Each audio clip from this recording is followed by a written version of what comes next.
What's up, everybody? It's Jimmy Grappone here at the thecltlife, and I'm hanging out with my good friend Josh Goodman.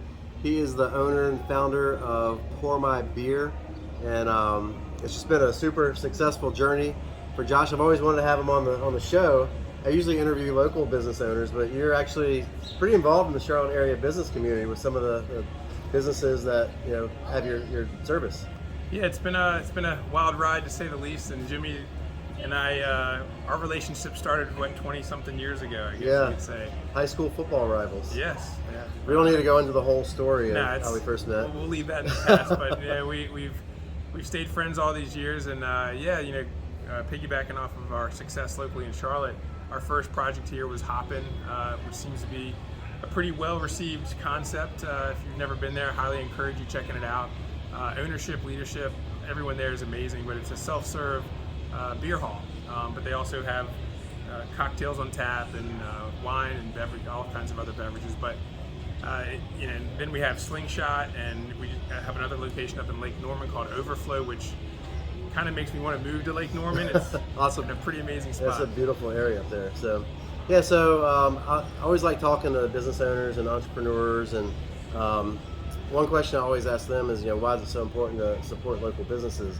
And you're a national brand, international really now, but your product is installed in lots of these local businesses. So can you speak on that a little bit? Supporting your local establishments. Yeah, I think there was that course correction after COVID. Like, you wanted to over tip a little bit to make up for the people in hospitality that really suffered during that time period. But I mean, I'm a big fan of anyone that's able to step out on their own and create something from nothing.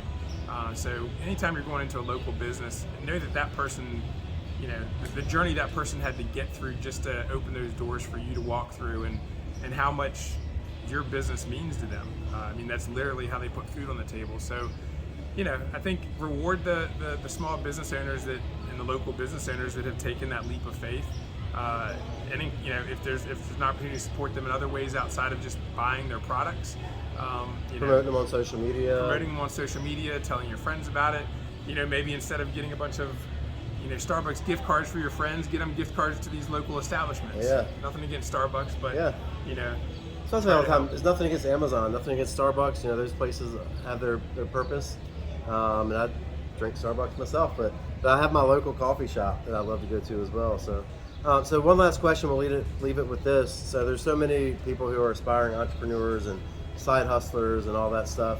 If you had one piece of advice for somebody who's either looking to start a business or trying to take something that they have an idea and get it off the ground to that level where it kind of sustains itself, or starts moving, what would that piece of advice be?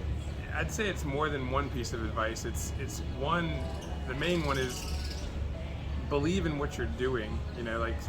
You're gonna have people tell you that people told me that self-service beer is that was a waste of my time. I should go back to my regular job, my real job. And I didn't do this to prove them wrong, but I just believed so heavily in the concept. And then also surround yourself with positive people. People that can give you energy versus take your energy. That's something that I feel like I've done better at over the last 10 years, is identifying if this person is going to suck energy out of my life or bring energy to my life. So hopefully that helps. Yeah, I did an interview not too long ago with the owner of Blakeney Racket and Tennis Club, and they're an award-winning facility in South Charlotte. And I asked the owner, I was like, what's the secret to your success? And he said surrounding himself with yes people, which you always think, all right, you need some people who are going to tell you no if you're in leadership. But his point was, he always had people, when he would come up with an idea, instead of people saying no, you can't do that, he would surround himself with people who said, yeah, you can do that, let's find a way to make it happen. Absolutely, yeah. So on that one, take on hard projects and hard, you'll be surprised at what you can do when you take on a project you think you initially can't do. Yeah. But, yeah. Gotta take a leap of faith. Cool, man. It's great hanging out with you. So we're at Optimist Hall right now in Charlotte, North Carolina. We can actually see the skyline off in the distance. It's an awesome place if you've never been. A really cool venue with lots of different food vendors and a couple retail shops and things like that. So Yeah, man. Well, hey, great seeing you, and thanks for sitting down with me. All right, bud. All right, Later, take Jimmy. care. Thanks for watching, everybody. We'll see you on a future video. Take care.